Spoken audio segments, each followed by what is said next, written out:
시사해설 시간입니다. 이 시카고 경찰이 시민들에게 전기 고문을 비롯해서 여러 가지 고문을 가했다면 어떠세요? 여러분 놀라시겠죠? 실제로 약 25년 전까지 경찰이 이런 악랄한 고문을 피의자들에게 행했습니다. 그런데 정작 문제는 오랜 세월이 지났지만 당시의 상처와 또 악몽은 아직 살아있다는 건데요. 시카고시가 이 문제 해결을 위해서 특별보상기금 마련 등 여러 가지 조치를 강구하고 있습니다. 과연 어떤 일이 있었는지, 그리고 시가 이를 위해서 어떤 조치들을 구상하고 있는지, 왜 이러한 일들이 이렇게 장기간 동안 지속이 됐었는지 살펴보도록 하겠습니다. 김정일 해설위원 나오셨습니다. 자, 시카고 경찰의 고문 사건 오랫동안 우리 주변에 머무르고 있는데요. 이 시카고시가 이 문제에 대해서 어떤 조치를 그동안 취해왔고 또 강구하고 있습니까? 불행한 일이지만 시카고에도 악명 높은 일들이 많이 있죠. 우선 알카폰 하면은 이게 세계적인 이름이고, 최근에는 이제 존 버지, 이 사람이 시카고 폴리스 커맨더였어요. 굉장히 경찰관 높은 사람인데 지금 현재는 이제 리타이어하고 플로리다가 살고 있는 노인이죠. 근데 이 사람이 시카고 경찰관으로 재직할 당시에 고문 경찰관으로 이제 악명이 높았단 말이에요. 이제 공식적으로 조사가 된 거는 1972년, 그러니까 당시에는 벌써 우리 한인 사회가 클락 스트리트에 있을 때죠.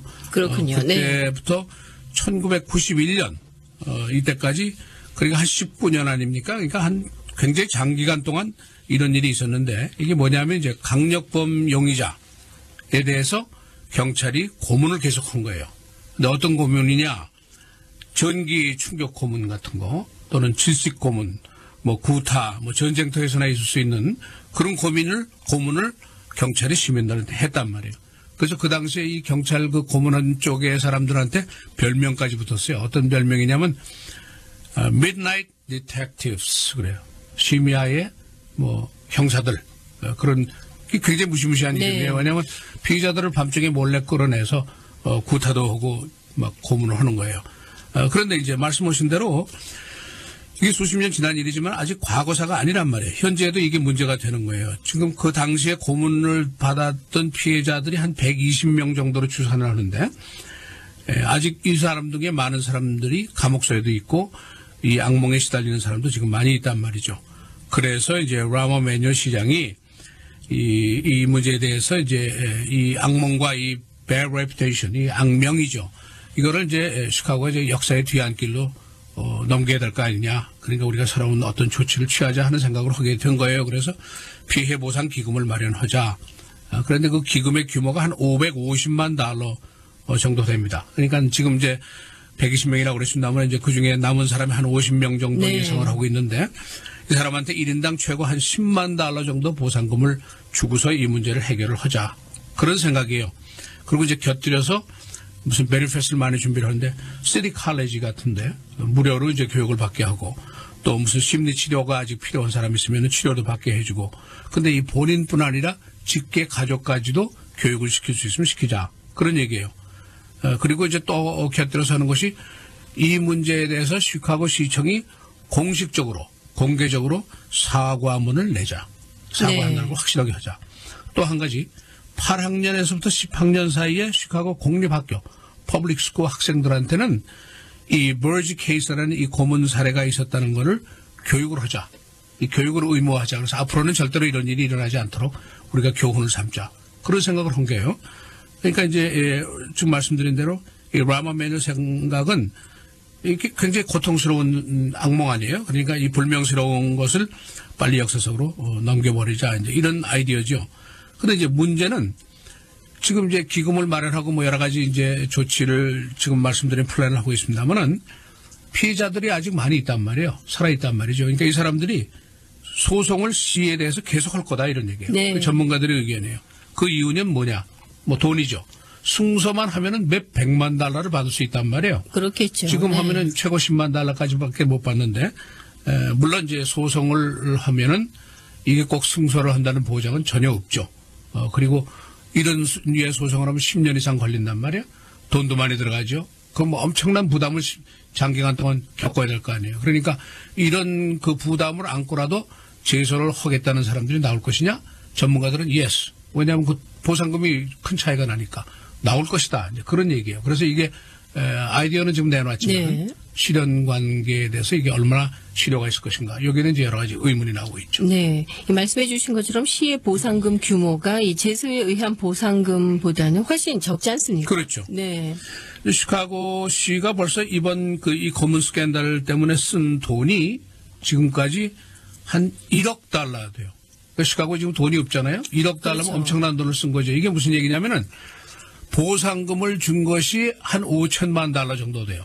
세틀멘트하고 그래가지고 그다음에 소송 비용이 들어가잖아요. 변호사 돈도 줘야 되고 코트에도 돈을 주고 그러잖아요. 그래서 한 1억 달러 정도 돈이 들어갔다는 거예요. 그러니까 지금 이제 줄 잡아서 보면은 이 사건이 이제 72년부터 시작이 됐지만은 1988년도부터 이제 제소가 서서히 시작이 됐는데 그 당시에 보상금 수준은 한 몇만 달러였어요. 재판정에서 이 사람 고문받았으니까 보상해라. 몇만 달러 줘라. 네. 이렇게 했는데 이게 2000년대가 21세기가 되면서 보상금 액수가 껑충 뛰었어요. 수백만 달러를 주라는 거예요. 200만 달러, 300만 달러 주라는 거죠. 고문받은 것에 대해서. 그러니까 지금 시카고 시청의 금고가 텅 비어 있고 뭐 펜션 부적금이 지금 200억 달러라 뭐 그런 얘기 지금 계속 걱정하지 않습니까?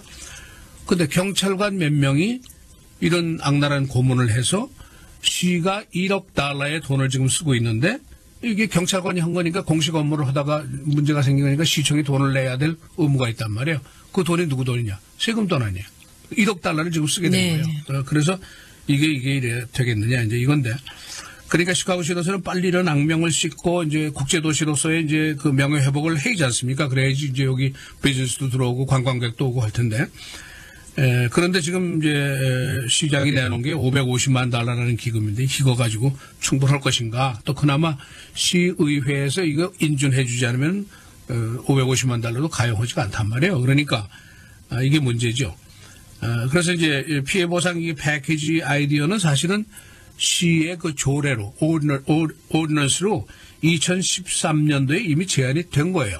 벌써 2년 전에 이 얘기가 나왔습니다. 그런데 그 당시 시의회 재정위원회에서 찬반 양론이 있었어요. 이걸 뭐 미래 이렇게 할 필요가 뭐 있느냐. 네. 지금 돈도 없는데 그랬고 그동안 선거가 있었잖아요. 그다음에 라모니 시장이 이제 겨우 재선을 힘겹게 이번에 다시 했잖아요. 그러니까 이 문제가 지금 다시 이제 제기가 되는 그런 시점이죠. 이 고문 케이스는 뭐 전국적인 사건입니다. 그래서 어제 이 기금 마련 문제 이런 얘기 나왔는데 이거를 시카고의 언론들만 얘기한 거야. 전국 언론들이 다 얘기를 시작을 했죠. 아주 상세히 보도한 언론들도 많이 있어요. 그리고 또 지금 이제 특히 타이밍이 경찰의 잔혹행위라든가 비무장 시민에 대한 경찰의 살해 사건이라든가 이런 게 하루가 멀다고 일어나는 그런 시점 아니에요? 그럼요. 그러니까 이 네. 문제가 다시 또 전국적인 관심이 되고 있는 거예요. 전국적인 관심만 되는 것이 아니라 유엔에서도 이 문제를 거론을 했어요. 그렇습니까? 작년에 유엔에서 네. 뭐라고 그러냐면 보상 빨리 해줘라. 그리고 유엔에서 이렇게 그 강력하게 촉구를 했어요. 왜냐하면 유엔의 고문대책위원회라는 위원회가 공식적으로 있습니다. 왜냐하면 이제 미국뿐 아니라 뭐 전 세계의 고문이라는 건 항상 있는 거니까. 그래서 유엔에 이런 그 오거니제이션이 있단 말이죠. 그래서 지금도 이제 감옥소의 피해자들이 들어가 있는데 이 사람들이 이제 고문을 받은 사실은 의심이 되지만은 그런데 일단 유죄 판결을 받았잖아요. 살인, 네. 무기징역 이런 거 받은 사람들이 있으니까 이런 사람들이 한 20여 명 될 거라 이거죠. 그러니까 이 사람들이 과연 어떻게 나올 것인가. 이 사람들이 과연 나와서 장기간 법적 투쟁을 하면서 100만 달러, 200만 달러를 받겠다고 노력을 할 것이냐 아니냐. 그걸 내줘야 되느냐. 이 사람들은 프리덤을 줘야 되느냐. 이제 그런 문제도 나오겠죠. 아니면 반대로 지금 시에서 정한 10만 달러 규모의 보상금을 받고 세들하고 이제 과거사로 묻혀 넘겨버려야 할 것인가. 이제 그런 기로에 서 있습니다. 네. 자, 당시 고문의 주역, 이 시카고 경찰의 커맨더였던 존 버지, 과연 어떤 인물이고요? 또 왜 이런 추악한 사건이 이렇게 오랫동안 지속이 될 수 있었을까요? 그게 문제죠. 네. 존 버지라는 사람은 1947년생입니다. 그러니까 지금 뭐 67세인가요? 68세인가요? 그러니까 노인이죠, 지금은. 그렇죠. 그리고 이제 네. 플로리다에 거주하고 있고 1993년도에 이제 파면을 당했어요. 파이어를 당했는데 이 사람은 지금까지 계속해서 부인하고 있어요. 고문 아니다. 그리고 이거 변호사들하고 범죄자들이 보상금을 노리는 농간이다. 이런 얘기를 계속 지금까지 하고 있어요. 그리고 코트에 나와서도 계속 묵비권하고 경찰이니까 뭐 코트에서 제가 어떻게 해야 될지 잘 안단 네. 말이에요. 근데 이 사람이 그동안 4년 반 동안 감옥살이를 했어요. 그런데 그 감옥살이가 왜 했느냐 하면은 고문 케이스 때문에 한 것이 아니라 법정에서 여러 가지 얘기를 하다가 허위 사실을 진술한 것이 유죄가 됐어요. 그래서 4년 반 동안 옥살이를 하기는 했죠. 그런데 작년 10월에 이제 석방이 됐는데 금년 2월까지는 이제 자택에 감금이 돼 있었죠. 근데 이 사람이 아직도 시카고 경찰의 은퇴연금을 받고 있습니다. 유죄 판결을 받았는데도 네. 불구하고. 근데 이제 고문에 대한 건수는 뭐 수십 건 되지 않겠어요? 그 당시에 midnight detective라는 악명이 붙을 정도니까. 그런데 이제 여기 문제가 있는 게 보통 우리가 법률적인 용어로 statute of limitation이라고 그러죠. 공소시효. 이 고문한 거에 대한 공소시효가 있단 말이에요. 그러니까 이게 벌써 그렇겠죠. 옛날 얘기이기 때문에 지나갔어요, 공소시효가. 그러니까 그 고문한 사안 가지고는 이제 이 사람을 처벌할 수 있는 방법이 없어요. 그래서 이제 허위 진술 가지고 감옥에 넣은 거죠. 감옥소에 넣은 거죠. 그러니까 이제 아무리 1972년도 옛날 사건이고 120명이나 되는 용의자들이 극악한 고문을 받고 그랬는데 그런 세월이 19년이나 계속이 됐는데 긴 세월 아닙니까? 그런데 그렇죠. 어떻게 이렇게 계속이 됐을까? 그때가 무슨 중세시대도 아니고 어떻게 됐을까? 이제 그런 의문이 당연히 있죠. 그런데 지금 보면은 어떤 사회라든가 어떤 조직이 변화하고 개혁하고 하는데 시간이 많이 걸린단 말이에요. 역사가 전진 발전한다 그 얘기를 하지만은 중세에서 근세로 들어오고 근세에서 현대로 들어오고 하지만 그 사이에 얼마나 많은 아픔이 있었고 얼마나 많은 어려움이 있고 희생이 있어요. 그러니까 그게 쉽게 변하지 않는단 말이에요. 시간이 많이 걸린단 네. 말이죠. 그래서 이 케이스도 바로 그런 케이스예요. 한 19년 동안이나 이런 게 벌건 대낮에 계속이 됐는데 이게 계속이 된 거예요. 그래 피의자들이 얻어맞고 전기봉으로 신체에 부위에 막 잡아놓고 극악한 고문을 했단 말이에요. 그러니까 피의자들이 신고를 했을 거 아니에요? 변호사들도 신고를 했단 네. 말이에요. 그런데 검찰이나 판사들이 그 당시의 사회 분위기가 이걸 그렇게 크게 생각을 안 하는 거라. 그러니까 이건 무시하고 외면하고 그런 게 계속돼 있단 말이에요. 그게 19년이나 세월이 그랬군요. 지나간 거예요. 그런데 1993년도에 존 버지가 파이어가 됐는데 그때 경찰관을 살해한 범인이 하나 있었어요. 근데 이 사람을 데려다가 아주 혹독하게 고문을 하다가 이 사람은 감옥소에 갔지만은 고문 사실이 그때 확실하게 밝혀진 거예요. 그러고도 10년이라는 세월이 또 지나갔어요. 10년이라는 세월은 네. 아무 조치도 없었어요. 그러다가 2006년도에 쿡카운티 검찰에서 이거 안 되겠다. 특별검사를 임명해서 조사를 하자. 그게 바로 2006년도예요. 72년부터 시작된 그렇군요. 사건인데. 그렇게 사회가 변하는데 힘겨운 일들이 많이 있단 말이에요. 그래가지고 그때부터 고문 사례를 본격적으로 조사를 해서 4년 동안 조사를 해서 보고서가 나왔는데 그 당시에 나온 보고서에 따르면 경찰의 고문 사례가 장기간 폭넓게 극렬하게 극악하게 진행됐다는 사실을 확인한다. 이렇게 나왔단 말이에요. 그래서 이제 그게 세상에 명명백백히 밝혀지게 된 거고 그때부터 이제 다른 사건이 벌어지게 된 게 뭐냐면 그에게 그 보상금 취소 사건이 이제 그때부터 시작이 된 거죠. 근데 이제 이 기간 동안 이렇게 묵살하고 네. 무시하고 한 기간 동안 누가 검찰총장에서는요. 리차드 데일리라고. 리차드 데일리가 그동안에 많이 그렇습니까? 쿡카운티 네. 검사를 했단 말이에요. 그러니까 참 아이러니컬한 얘기죠. 이제 라마 매뉴얼이 지금 이 얘기를 끄집어내면서 이런 얘기를 했어요.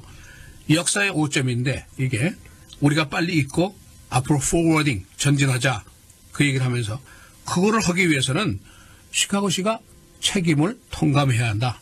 둘째 확실하게 사과를 해야 된다. 네. 이 두 가지 얘기를 했어요. 그러니까 그 얘기를 들으면서 일본의 아베가 시카고에 와서 이 매뉴얼에게 한 수 좀 배우면 어떨까 그런 생각도 합니다. 그러셨군요. 네.